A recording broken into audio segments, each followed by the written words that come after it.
Hello, boys and girls, how are you? Here the teacher Lucineia. Olá, meninos e meninas, como vocês estão? Aqui é a professora Lucineia.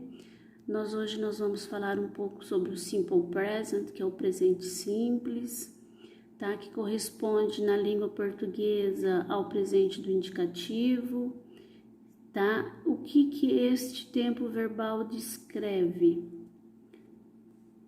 Ele nos descreve a nossa rotina, são fatos, tá?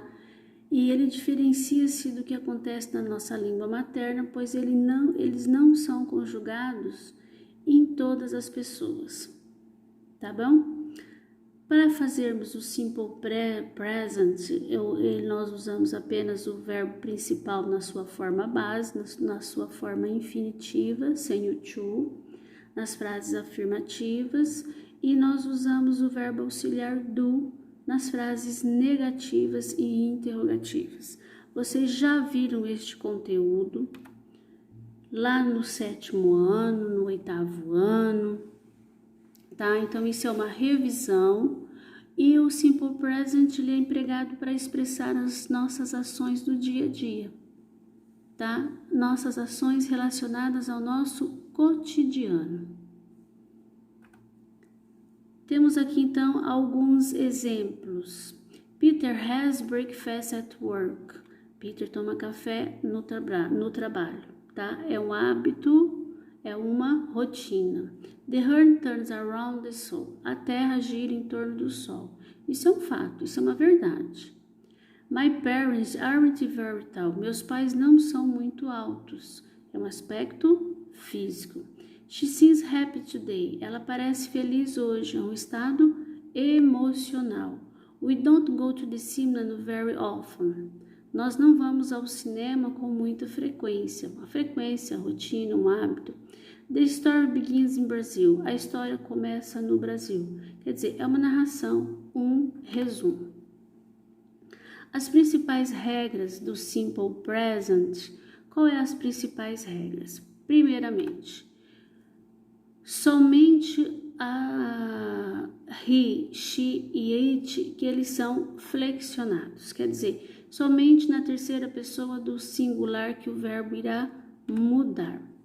Por exemplo, o verbo to play, que é o verbo jogar, brincar, tocar. I, you, we e they play. He, she, it plays. Quer dizer, nós acrescentamos S no final do verbo.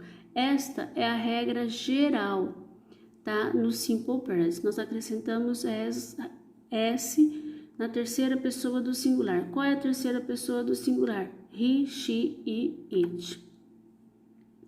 Apenas 2 verbos irregulares que são diferentes, que não cabem nesta regra, que é o verbo to be, que é o verbo ser e estar, e o verbo to have, que é o verbo ter.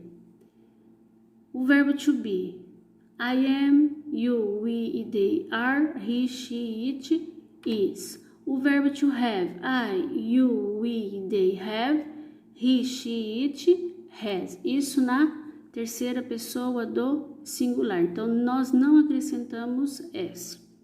O verbo auxiliar do e o does. Por que nós utilizamos does para a terceira pessoa do singular? Porque no Simple Present, quando nós flexilizamos a terceira pessoa, os verbos terminados em o, nós acrescentamos es. Não só os terminados em o, mas os verbos terminados em ss, sh, ch, x, z e o, nós acrescentamos es. Então, o does nós usamos para he, she e it. E usamos o auxiliar somente nas formas negativas e interrogativas. Para a terceira pessoa, nós podemos usar o does not ou doesn't.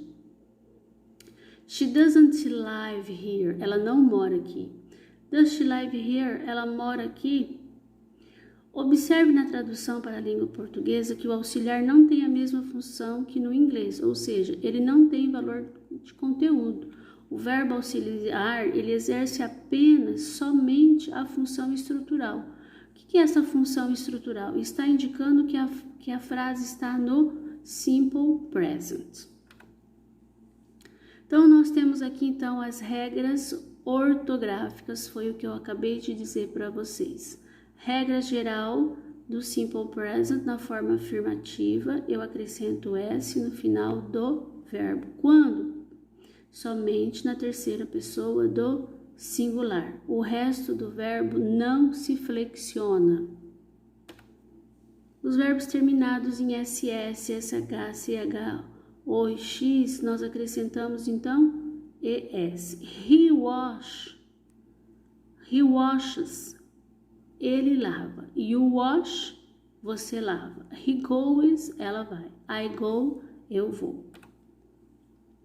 Os verbos terminados em Y, precedidos de consoante, nós retiramos o Y e acrescentamos IES. He studies, ele estuda, we study, nós estudamos. She carry, ela carrega, they carry, eles carregam. E os verbos terminados em vogal, terminados em Y, precedidos de vogal, eu apenas acrescento o S também. Então, nós temos os verbos conjugados no presente simples em frase afirmativa, não usam auxiliar do. Basta colocar o verbo na forma base e sem a partícula to. Lembre-se de que o verbo flexiona-se com he, she e it, quer dizer que na terceira pessoa do singular, ele ou ela. Nós temos aqui então as regrinhas no singular e no plural, tá? Na forma afirmativa do verbo to read. Temos agora a forma negativa. Como que nós formamos a forma negativa? Nós usamos sujeito, auxiliar, not, mais o verbo no infinitivo. O verbo principal permanece na sua forma base. A única coisa que nós fazemos, nós retiramos a partícula to. Ok? A forma contraída de does not e de do not é don't ou doesn't. Então, nós temos she doesn't do activity. Ela não faz atividades. O que nós temos aí? Nós temos o do duas vezes. O do como verbo principal e o do como auxiliar. E vocês precisam prestar atenção que ele não flexibiliza. Porque toda vez que eu uso does ou does not, o verbo volta para a sua forma infinitiva. A forma negativa, então, do simple present, do verbo to read, que é o verbo ler, prestem atenção que, olha lá no read, ele não está flexionado, tá? Toda vez que eu uso o does, o verbo volta para o infinitivo. E a forma interrogativa, então, nós usamos o do ou does no início da frase, tá? Em perguntas também utilizamos o auxiliar do. A estrutura de uma pergunta na língua inglesa difere-se da nossa língua materna, porque o verbo auxiliar vem no começo da frase, além da pontuação, que é o ponto de interrogação. Do you wake up early every day? Você acorda cedo todos os dias?